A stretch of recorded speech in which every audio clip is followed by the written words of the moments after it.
la boutique de droit de Kolda du moins accueille au jour le jour des justiciables.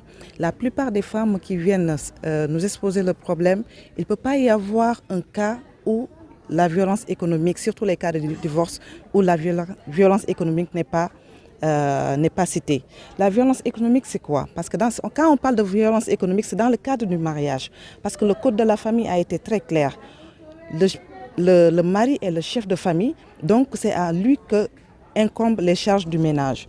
Donc quand on prend la localité de Kolda, les femmes en souffrent tellement, à telle enseigne qu'elles ne savent pas où aller pour demander des conseils. Elles ne savent pas comment faire pour que leur mari revienne à de meilleurs sentiments. Donc si elles sont bien renseignées à travers les Badiankor qui sont des parajuristes et relais communautaires qui nous réfèrent des cas de violence économique de femmes qui sont battues par le mari. Maintenant, quand on creuse, on sait que la violence physique est apparue parce qu'il y a manque d'argent, il y a l'économie qui fait défaut. Donc quand on parle de violence économique aussi, c'est l'abandon de famille. Je m'explique. L'abandon de famille, c'est quoi? C'est quand un chef de famille quitte la famille, sa femme puis ses enfants, sans pour autant donner des nouvelles, sans pour autant laisser un moyen de subsistance. Donc ce qui fait qu'il y a beaucoup de femmes qui en souffrent, mais elles ne savent pas où aller. Donc une fois au niveau de nos locaux, nous pouvons leur rédiger des requêtes qu'on appelle contribution aux charges du ménage, qui est une requête adressée au juge de la paix, qui est le juge de la famille, de rappeler au mari ses exigences par rapport au mariage. Donc les femmes ici, la plupart du temps, quand elles viennent, déjà elles ne connaissent pas ce droit. Donc par exemple, elles sont victimes de violences physiques. Donc tout ce qu'elles demandent, la plupart du temps, c'est de faire la médiation, le jokere endam, pour que le mari puisse arrêter ces relations, de la battre. Maintenant, au fil des discussions, on découvre c'est quoi la cause de ces violences. Et la plupart du temps, ma foi, c'est l'absence de moyens de subsistance. Parce que la femme koldoise se substitue au rôle de chef de famille. On voit beaucoup de femmes qui, tôt le matin, elles se lèvent. Si vous avez l'habitude de vous lever le matin, ce sont les femmes que vous croisez sur le chemin du marché. Qu'est-ce qu'elles font? Elles ont leur culture, elles ont des légumes qu'elles vont vendre au petit marché pour avoir un peu d'argent, afin soit de compléter ou bien d'aller préparer à manger pour la famille. Le bas qui blesse, c'est que les femmes et beaucoup d'hommes ne connaissent pas leurs droits. Il y a beaucoup de gens qui ne savent pas que les droits humains sont là aussi bien pour les hommes que pour les femmes. Donc ce qui fait que le droit de travail, on ne peut pas empêcher quelqu'un de travailler pour gagner sa vie. Déjà de 1, de 2.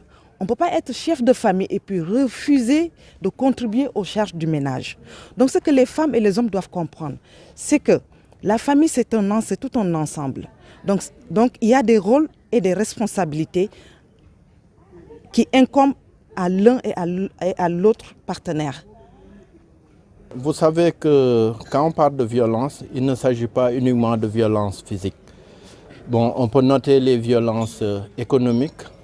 On peut aussi noter les violences verbales. Et souvent, les femmes sont victimes de violences économiques et malheureusement, on n'en parle pas souvent. Et ces violences économiques sont aussi néfastes que les violences physiques.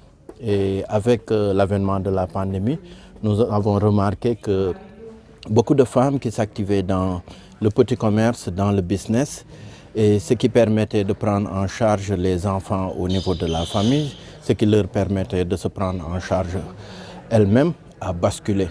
Et cela a amené beaucoup de déséquilibre au niveau des foyers.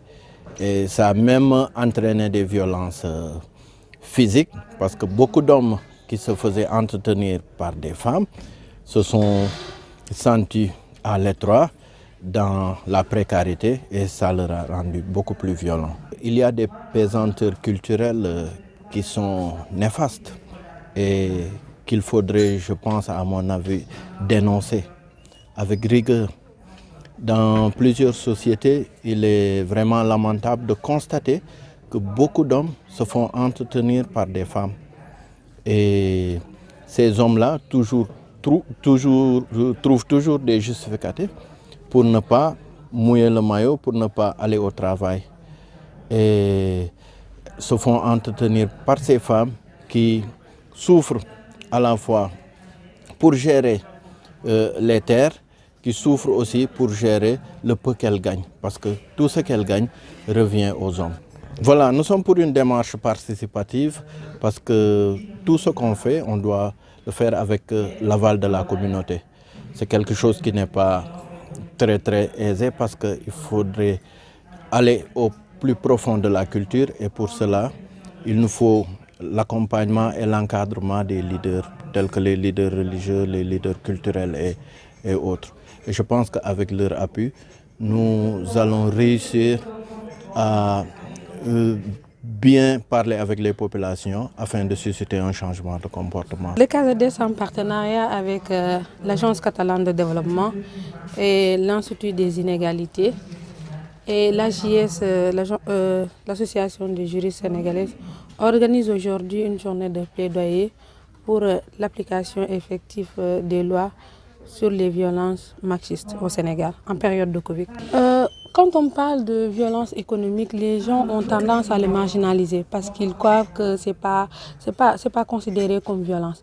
Et avec l'avènement du Covid, on a vu que les temps sont vraiment devenus durs. Et chacun se débrouillait de son côté. Il y avait l'absence d'emploi de certains qui ont perdu leur emploi à cause de la pandémie.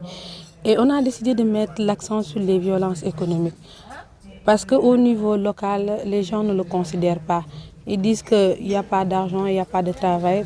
Donc, ils ne vont pas participer aux dépenses quotidiennes. Alors que ça, c'est considéré comme une sorte de violence économique. D'où notre plaidoyer aujourd'hui avec l'Agence catalane de développement et l'Institut des inégalités pour porter ce combat-là. Le projet travaille aussi en partenariat avec l'AJS, Association des juristes sénégalaises, qui coordonne le projet au niveau national. Et on travaille aussi avec la boutique de droit. Vous avez vu, Madame Traoré, tantôt la boutique de droit de Kolda. On va travailler avec ces derniers-là pour sensibiliser, sensibiliser davantage parce qu'on a déjà travaillé avec les populations. Mais c'est surtout de sensibiliser davantage parce qu'il y a eu l'avènement du Covid et on va organiser des émissions radiophoniques, sensibiliser à travers les focus group qu'on fait avec les populations au niveau local.